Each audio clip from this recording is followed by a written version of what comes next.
Welcome back again to Show Pig Central, as back and still going here on this every other week drop as scheduled. And so as we said at the beginning of this, we're going to try to make these as relevant and in time as can be. And obviously in this platform, you may be watching this days or years or weeks after it was originally recorded or dropped. But if you're listening in real time, as many of you are, or as real time as a podcast kids, this will drop right in the middle of baby pig sale season for the Southwest. So if you live in Texas, Oklahoma, Georgia, Louisiana, wherever else in the South, or I guess even in the North, y'all have got enough shows now too.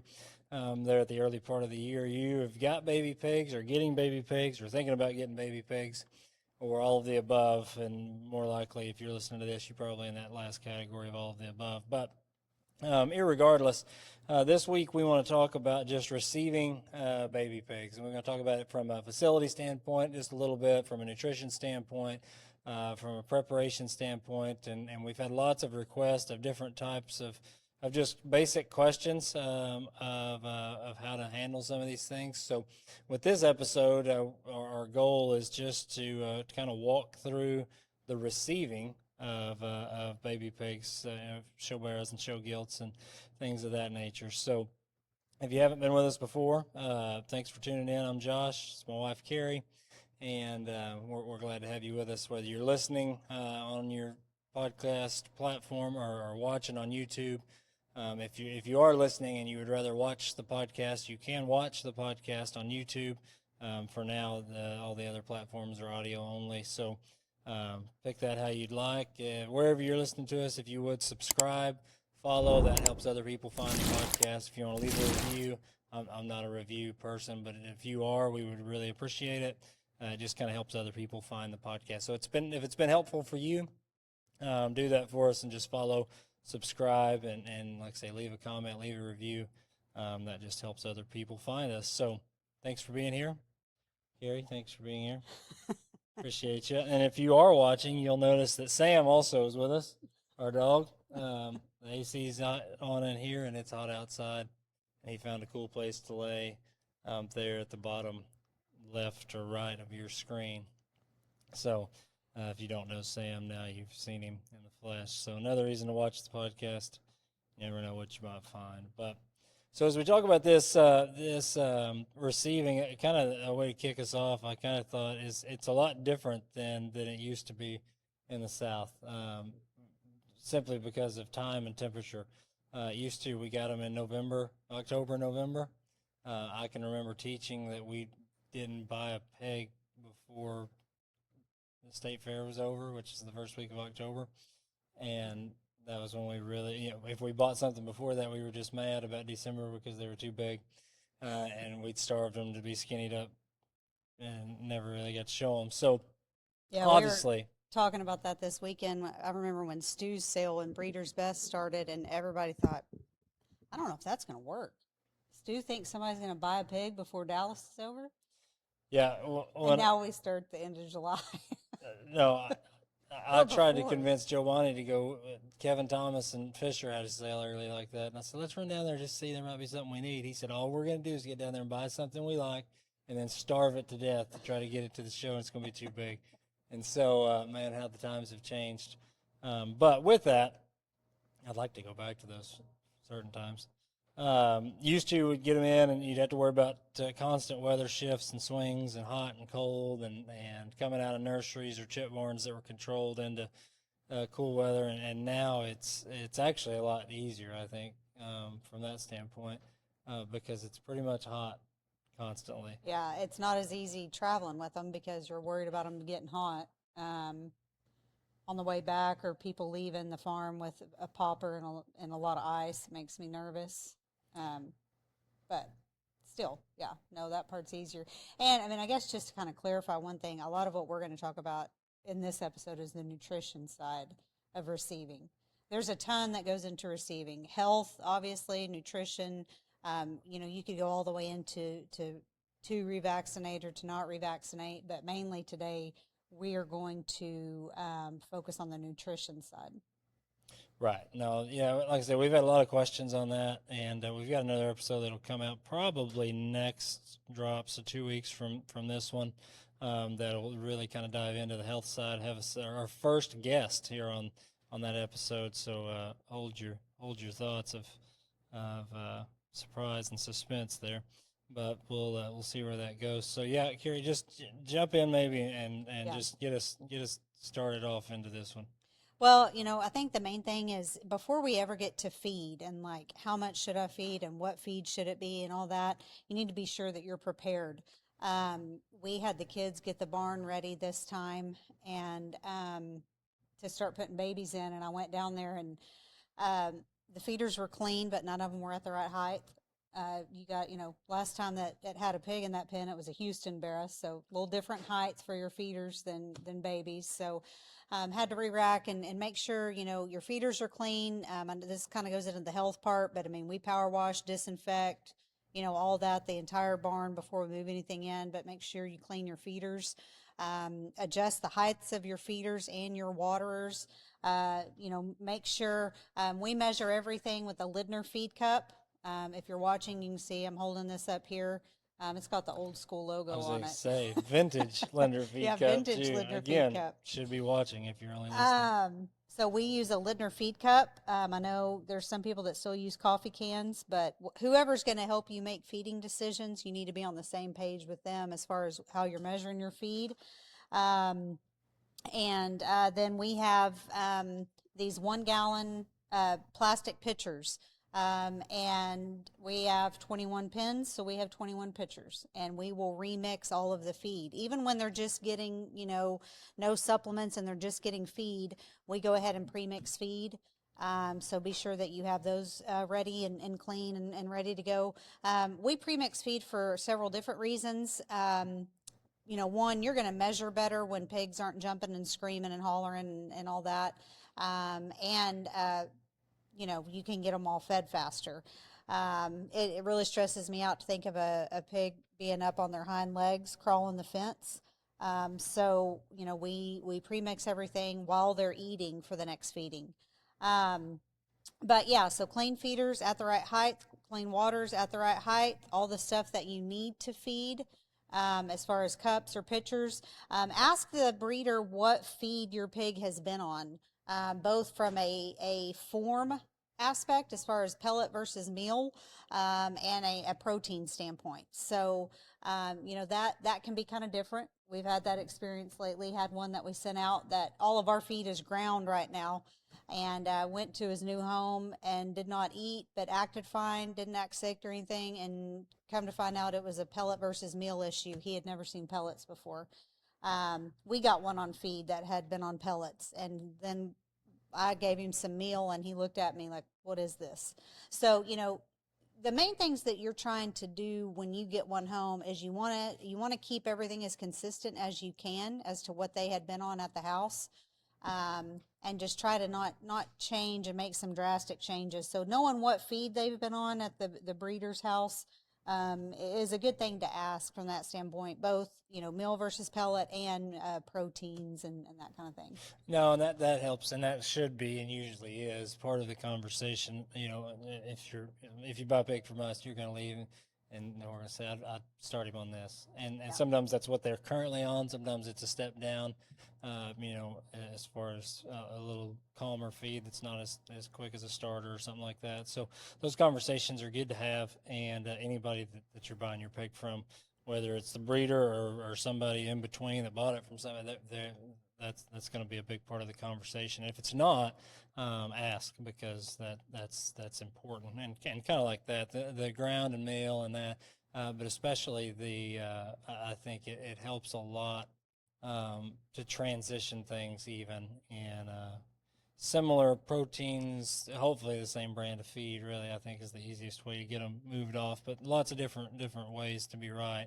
But it gives you at least an idea of what they were on, kind of what they look like, even muscle wise, and where they need to go from there. So One other thing on that is make sure that they have figured out their water. Um, you know, they might have been on a cup water at the breeders and you might have nipple waters or vice versa. We have one little pig that we got in that still has not learned his water, and we just have to make it drip, and it makes a huge mess in his pen. But as of right now, he looks like he's worth doing that. So, Yeah, I think it was the breeder. You think it was Cody or Whitney? No, Or Mason. Yes. So anyway, hopefully he'll learn that. But, you know, in all seriousness, when we put one in the pen, if we have 4 pens that have nipple waters, if we put them in that pen, we'll go run that nipple water until they find it. Or, you know, we've tried to show this pig how to hit his water to make it come out, and he just is not happening yet. So make sure that they've learned their water from that standpoint. I guess let's go into how much you should start your pig on, and So I think one of the biggest things that is, or one of the most important things when you get them in, is the amount that you feed, and it always amazes me when somebody calls me this time of the year and says my pig's not eating. How much are you feeding him? 2 pounds a day, and he weighs 40 pounds. Well, he's probably eating. He's just not going to eat 4 pounds a day. So it's one of those things that we've went. And I'll just back up and say it this time. So even in the chip barn now here at the farm, on pigs that we're selling, we've switched to where we hand feed versus having them on a self feeder. And it was kind of odd at first, and I thought it was going to be a lot, another chore and another thing to add. And it's really been very, very good. And I'll tell you why. Because those pigs, they're getting all that they want to eat, but they get trained to come eat 3 times a day is what we're feeding, but whatever it is, twice a day. And you can see them get up. You can see them, the feed's fresh versus a self feeder where they're milling throughout the day. I think it really helps them thrive. It helps them do good. They consume more that way. On the pigs that we've got at the farm, we're feeding 3 times a day. If they're at the show barn on the kids, we back them down to twice a day. But those pigs really thrive and do well versus being on a self feeder. And we've always said that when you buy pigs and you get them home, don't put them on self feeders and just let them be hand feed them, because for a lot of reasons. One, I think they thrive and do better because they're up and they're active and they're ready to eat. They eat what they need, and then wait till the next feeding. I actually feel better when I do that too. But just if anybody's wondering. don't get started. But well, and it's a really good way for our guys to check health. that was what I was going to say next. And the other thing that makes that important, regardless, is you see that pig, he's up, he's going to eat, and it's an easy way, even if you're a beginner at this and you have no idea what you're doing. And I know we get lots of comments of people that are like, there's not a lot out there, this, that, and the other information. Like, what do we do? And I feel you. It's how I feel about fishing. It's like I get out there on the lake, and what do I do? But, yeah, that's an easy way to check health. You don't have to be the most savvy livestock person to know that if I drop feed in there and he doesn't get up to eat, and he normally does, something's probably wrong. Yeah. Same way with yourself. If you get up and your stomach hurts and you don't eat, well, obviously you know your stomach hurts, but you don't know your pig's stomach hurts until you realize he doesn't eat. So, and then that can be an easy trigger. I know there's plenty of people that do this, that you got to get up and leave for work at 5 or 6 in the morning. And you're leaning on your kids, especially in the summer, and it's their project to say, y'all go feed before you leave for whatever. And again, don't have to be the most experienced livestock person to say, hey, he didn't eat, and then we can check for, is his stool all right? Is his hocks puffy? Is he holding his head? Is he breathing okay? Yeah, is he breathing? That'd be a positive. Okay, I didn't mean breathing. Oh, well, does he have water? Is his water working? Is there something like that? So a lot of those things from the hand feeding versus a self feeding deal, it's just a better deal. Now, all that to preface the amount that we actually got to. Most of the time, we tell people when they leave here with a pig to start him on a half a pound of feeding, half a pound twice a day. Now, I've made the comment that we hand feed, and Carrie's made the notion that since we started doing that in the chip barn, transitioning them to the show barn has been immensely quicker and better. Prior to that, though, now we're dealing with that. When we pull them out of the nursery, they come off of self feeders in the nursery, and it takes them a few days to figure out what's going on and why do I not have feed in front of me or not. So if you're getting them from a place that they've been on self feed, which many are, um, then it's going to take a few days for them to figure that out. And so, they may leave half of that the first few days and then start eating it and want more. It just kind of depends on what size they are and where they are. But half a pound twice a day is kind of a good starting point, I think, for us and for most of them. Again, if you're buying them from a place like us that's been hand feeding them, I can kind of tell you what they've been eating, and you can have even a better gauge of where they should start. But even in that, moving to a new place, transitioning to a different environment, probably into a pen by themselves versus where they were in a pen with many others, it's all going to be a change. So that first 3 to 7 days is going to be a little bit of them learning about you and you learning about them. Yeah, yeah, and I always get the question about, well, how much should we increase, and what are we working towards? You're working towards raising that microphone. Well, it's kind of driving me crazy because it feels low, but anyway, so we never increased more than a quarter of a pound, and we've had several even in this set of ours this time that they'll be, cleaning up a half a pound and acting like they want more. I'll up at a quarter per feeding, and then after 3 or 4 feedings they've started leaving a little bit more feed, so then I go back down. We don't like to give them much more than they will eat in one setting. Right. Again, it's that blend of, to an extent, finding out how much they'll eat, where they're getting all they want, but keeping it where they're getting used to eating in one setting, cleaning it up, feed stays fresh, especially in the summer and August when it's a million degrees in Texas or Louisiana or most of Oklahoma. It keeps things fresh. I mean, you get a little feed that's left over there, the flies attack it, that just causes a whole another set of problems. So it's letting them eat all they want within those settings. And so, like Carrie said, there's that balance of figuring it out. And you're going to look at some of them that are twice the size of his neighbor there in the pen beside him that's eating half as much and think that something's wrong. But that's just kind of that's just the way the pigs are. Yeah. Now the next thing, like Carrie said, you bump up and you find that, but then you get to the point where, okay, do they need to consume more than they are? So let's just say you get to a pound twice a day, 2 pounds a day total for a little pig, 45 pounds, 50 pounds, whatever. Well, do I need to go to a pound and a quarter? I usually tell people when you get to a pound, then let's evaluate. When you get to a pound twice a day, then let's look at the pig. Now we're kind of there. Let's see. Does he actually need more than that? Does he maybe need less than that? What's his muscle look like? What's his skeleton and structure look like? What's his growth pattern? Is he and this is where I think you've got to start making some sort of an evaluation. Some of them at that point need to just keep going. Bump them up again. They're eating. Everything's good. Some of them, I think, and a lot of them, the bulk of them, can hang out right there for a little while, a couple of weeks, and I think that's a good space for them to develop at kind of the right pace and speed that they want. It keeps stomach and stuff good. We're trying to keep their joints right and that kind of deal. So, when you get to that point, then I think that's where the shift starts. I don't want them to eat all that they will, because some of them are like some of us. If we eat all that we will, or all that we want, that's more than we should.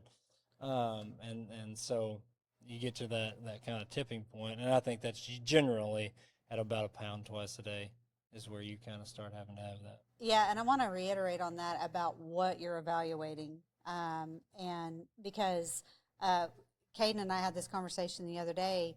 Camlin, she kind of wants them to look show ready all the time. It bothers her if they're a little lean, and she was talking about some of these babies being lean, and I'm like, honey, they're babies. When we're evaluating one, if he's on a pound of feed, it's not like, does he need to be fatter? Does he need more back shape? Right. That kind of stuff. It's like, he probably does. Yeah, he probably does. What's he look like from a muscle standpoint when he walks away from you, and are his back legs square or not?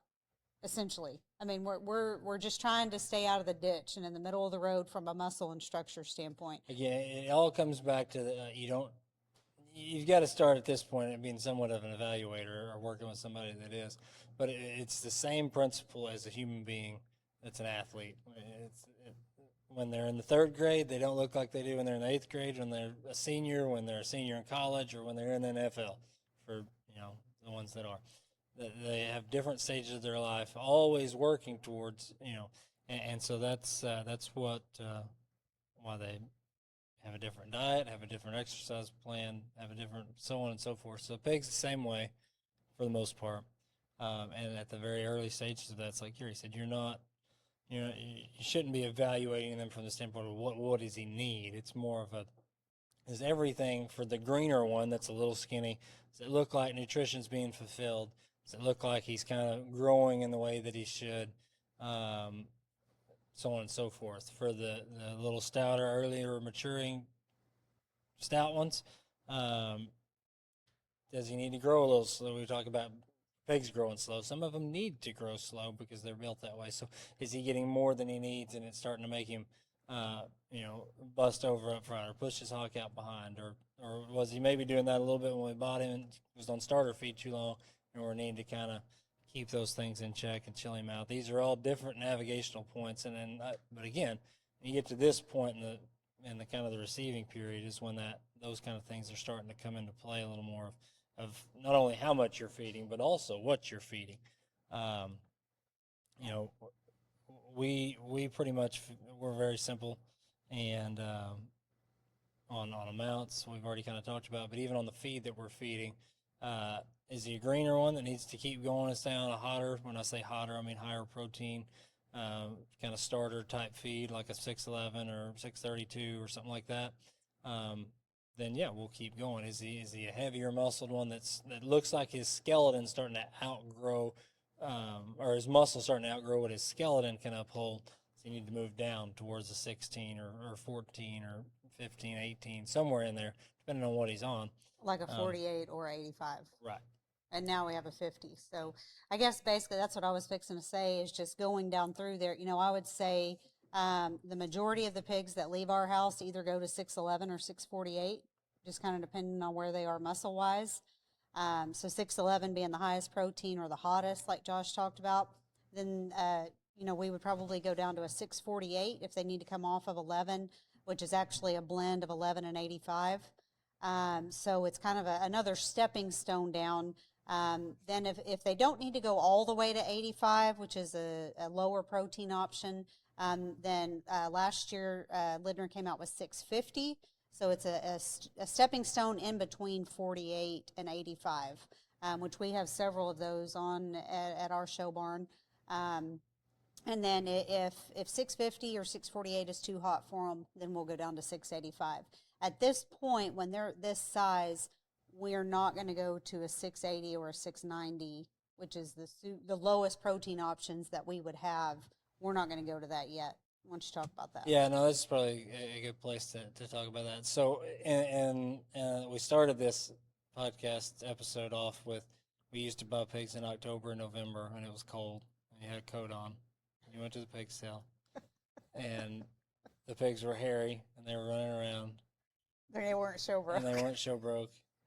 And, yeah. Well, now we've obviously shifted, and I'm not throwing rocks at the shift. I'm a part of the shift. I like it. I'm happy. I'm comfortable with where we're at. I don't have any issues with that. Not that there's not issues to be dealt with, but all that to say, now we're buying pigs in July, August, September, and October, and probably somebody's buying pigs in November, which is good. So, as we talk about that, the biggest part of that is that pigs are naturally stouter. They're naturally need to grow a little slower. Some of them just do grow a little slower. That's obvious. So, with that, kudos to the feed companies that have made the adjustments, and we've got a lot of these lower protein 10, 12, 14% feeds that are designed to where you can actually still keep content up on bigger pigs, and then still keep muscle and things like that in check without literally having to limit your content or starve them down. From that standpoint. So we've got these feeds, and they're very useful in that.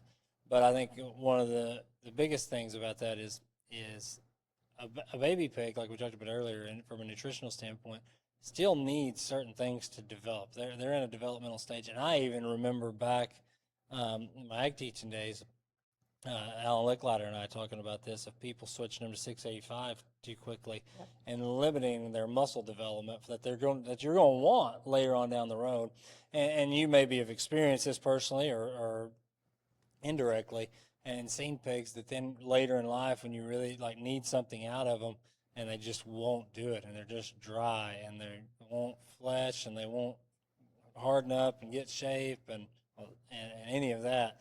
I think a lot of that comes from when we've switched them to these low proteins, and really I'm focusing more on the 10s, 11s, and 12s percent protein type feeds.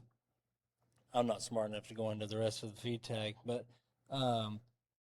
you do that early enough, and we're really hurting their development long term. And so I think it's really important to 16%. I think is fine, and above, and you want to keep that at that stage. And so, kind of what we do to an extent is we stay at that level. We may manage the amount of feed, like we've already talked about that we're doing, and keep them from eating all that they want in that standpoint. Versus when they're young, and I'm saying under 100 pounds, shifting them down to a lower feed that we can feed them a little bit more of.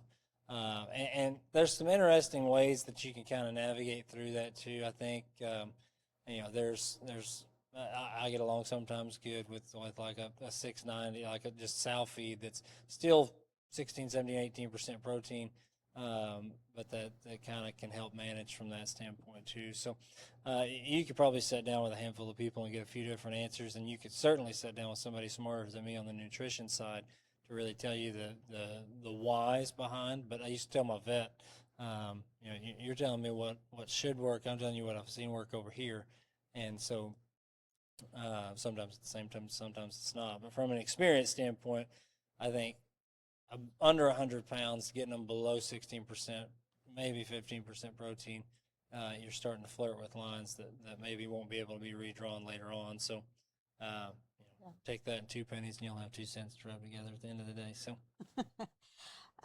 with that said, I think, we don't feed a ton of breed hogs here. Really, I guess we didn't have expos this time. That's the only time we feed those. So you might be somebody out there that's feeding, hogs that flesh a little bit easier, like Burks or something like that. So you might utilize something like 632 a little bit more early on, or even throughout the whole feeding period. So I don't want you to think, just because we said earlier we're just looking at muscle and structure, that on ones like that you don't need to already have in your mind like, hey, this one could get too fat, so I don't, I might not want to put him on a 650. right. You might be blending 32 and 85 or something like that to try to keep your fat levels down some on some of those that are really easy fleshing. We are, like Josh said, a lot of them can hang out at a pound of feed for a little bit. Our ultimate goal is to work them up to 2 pounds per feeding, and that might take a couple months for some of them. Every pig is different. It depends on how much they'll consume and what they look like both. So just kind of keep that in mind. That's kind of the ultimate goal, but it might take you a while to get there. We typically only make feed changes once a week. We don't, even when we start to get to the point to evaluating them, we don't make a feed change and then the next day say, he looks a little tight, I'm going to do this. Or, oh, he doesn't look fluffy enough, I'm going to do this. You need to give the feeds time to work, even when they're little. When we haven't really got to the point yet too much at our barn yet where Josh is making, I think he's had Cam get them out once to adjust feed on some of them. The kids and I are adjusting amounts based on how they're eating. But when he gets to that point, he will look at them once a week and make a feed change once a week. Not, make a feed change in 3 days, say, oh, he looks like such and such, so I'm going to do this. You might say that we're crazy, but I feel pretty confident in saying that we can tell those pigs that are fed that way. We can tell when we go to a person's place and they make changes every now and then instead of just staying consistent on the same thing for a week at a time. You can tell. And when you're helping those people feed, it is a little frustrating because it's hard to make changes when you're the one helping them, when you're not real sure, did they get what they were supposed to get yesterday, or did they get what you thought they looked like yesterday? So I'll get off my soapbox on that, but that's just something to think about if you're going to reach out for help. You know, it helps your feed advisor for you to be consistent. With that said, that is part of my job on the Lindner side, is to help feeders. So if you need help, if you don't have help from a breeder or an ag teacher, or county agent, or whatever, you're more than welcome to text me videos if you're on Lindner Feed. And I can help you make feed changes. I basically need a 30 to 45-second video of you showing the pig, not of him like running around in the pen, but of you showing him side view, front view, and rear view, and send me what feed he's on, how much per feeding, and what show he's going to, and I can kind of help give you some suggestions on that to make changes. I tell people that I only need to see a video about every 2 weeks. That way I can see a little bit more of a change. If all I'm looking at is videos, then every week can get a little too often to be able to see a change. Yeah. So that would kind of bring us in, and we'll maybe just start to wrap up here with this on the next kind of stage. So as you get them home, you get them transitioned, you get them through all that, and again, we're focusing on nutrition and talking about amounts and what to feed and so on and so forth. And we did an episode back kind of at the beginning or early part of this whole whatever this is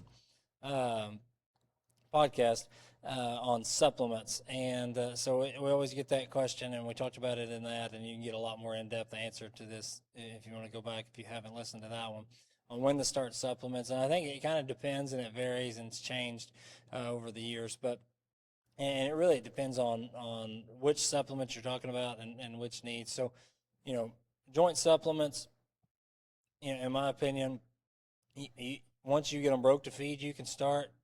You can wait till they're 75 pounds to start. You can wait till they're 100 pounds to start. You can wait till 100.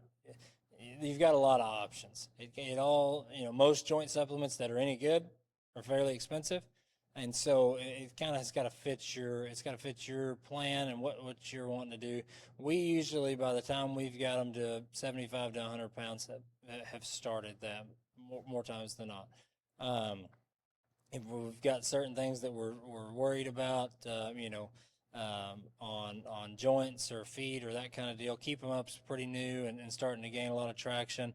We'll start that as early as we see one or identify one that we think that product can benefit. And it's most joint supplements or most things like that, like keep them up, that address something specific, are not quick fixes. They're long term. And so, the quicker we can get them in them and get started, the better. The one thing I will tell you is once you start them, whenever you decide that is, on joint supplements, or mostly any supplements, but especially joint type supplements, is once we start, we don't ever pull them out.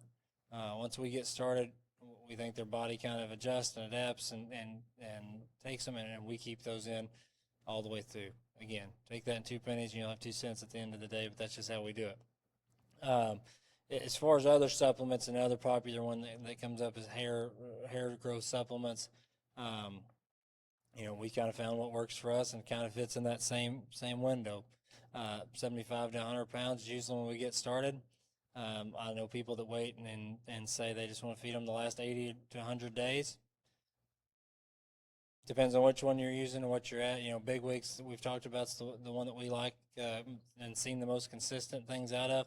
I've seen no negatives of that, but once I start them on it, I don't pull them off, and I usually start them by 100 pounds, most likely. Again, if they're real hairy naturally, I might wait a little while. If they're real bald early, I might start. Well, I'm not going to start much quicker than that. So it's kind of a little bit. I always say supplements are a little bit like insurance. You can become insurance poor. You can become supplement poor. So you've got to find the ones that work for you and that you've seen positive results out of, or that the people that are helping you have, and go with it. And that was kind of what started the online store for us. That we just started making available the things that we were using that we liked, and so that's kind of what's there. we could go down a whole long list of stuff from that standpoint. But we're gonna here in the very soon future be putting out what we're going to call a starter package from the supplement side of things that you can kind of look at. And if you scroll down through even our website and you say, man, do I need all of this, or I need some of this, or do I need this, that, and the other?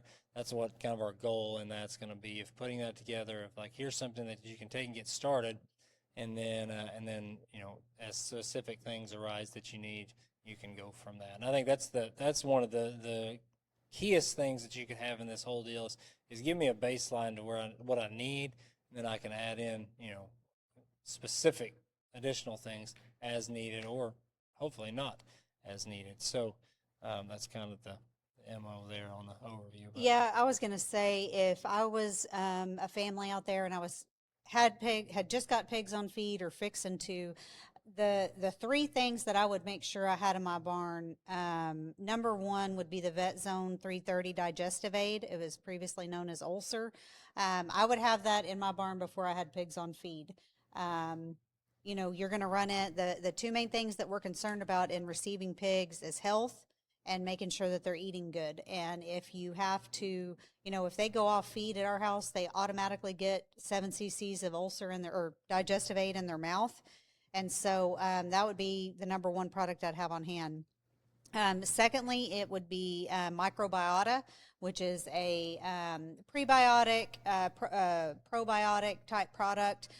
If you have to give a lot of shots, it's really good to give that so you're not hurting that gut bacteria, and it can help them get back on feed. If you have bowl waters, you can squirt it in their water.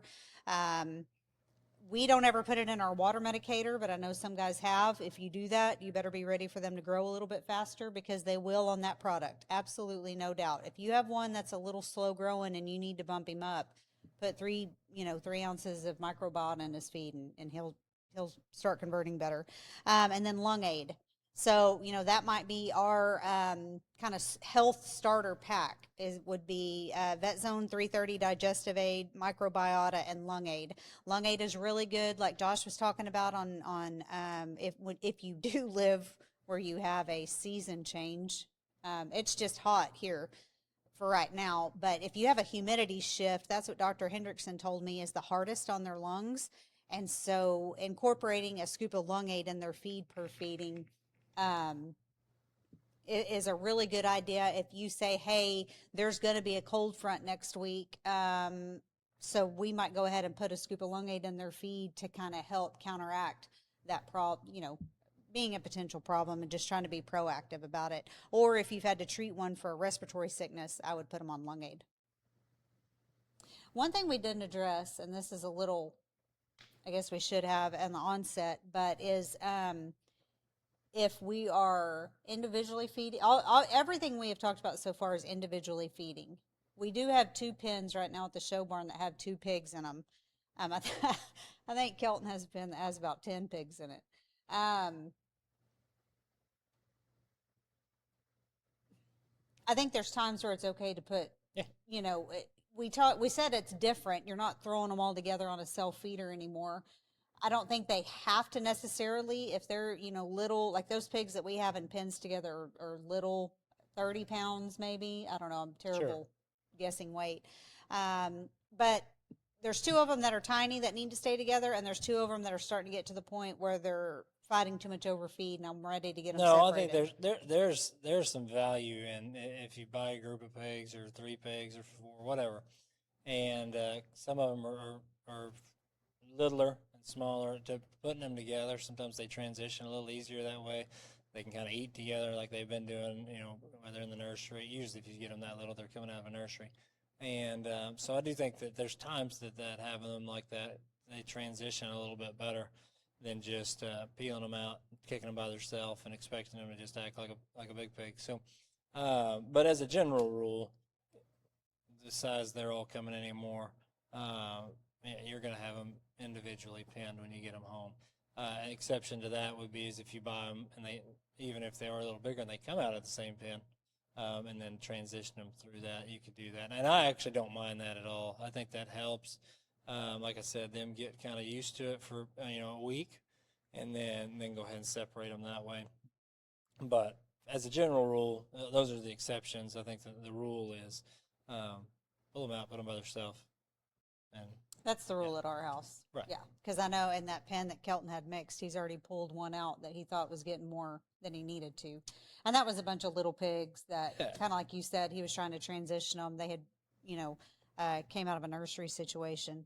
I guess the last thing we haven't talked about is when to start weighing. Yep, and we'll talk about that next time on Show Pig Central. So be sure and tune in for the next section. So let's talk about that, just a little bit of a teaser. So we'll talk about when to start weighing, jackpot feeding versus feeding for the end, and then kind of go ahead and go through growing and finishing. And then we'll do a show day one on its own. We'll bust these feeding ones up. Obviously, this has been the receiving.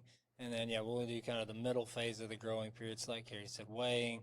And then that center one, we'll get into a lot of maybe what we do at the barn as far as skin and hair and routines and that kind of deal and what works. Weighing, worming or not, what to give, preventatives, vaccinations or not, a lot of that. So, so it won't be the next episode, but the next section of this will be that middle phase of the feeding period, and then obviously the last one we'll end up in at some point will be kind of the last 45 to 60 day push there. So that can be kind of what's coming and what to look for. If there's something in that section or either one that kind of interests you, you want to be sure we cover, be sure and shoot us an email.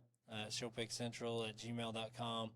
Comment on the wherever you're listening or watching this. You can comment in there if there's something, and we'll be sure and add that in and address it. So if there's something specific on that, just let us know. So again, if something you liked and have enjoyed, we appreciate all the feedback so far. It's been neat and been cool. But if you haven't, like, subscribe, follow any of those. It helps the podcast grow, and share it with somebody that you think may find it useful. So, if we can pray for you at all, thank you to those that have reached out to us. That's not something we take lightly, and so it's a sincere and genuine when we say if we can pray for you. There's not one thing you can do for another person. I think much higher of a stance than that, than to pray for them and go to the Lord on their behalf. So if we can do that for you, let us know. And if you've got any topics, anything you'd like specifically covered on the podcast, send that to us. Thanks to those that have, and we'll continue to try to keep pumping those out. So with that, we will wrap up. Until next time.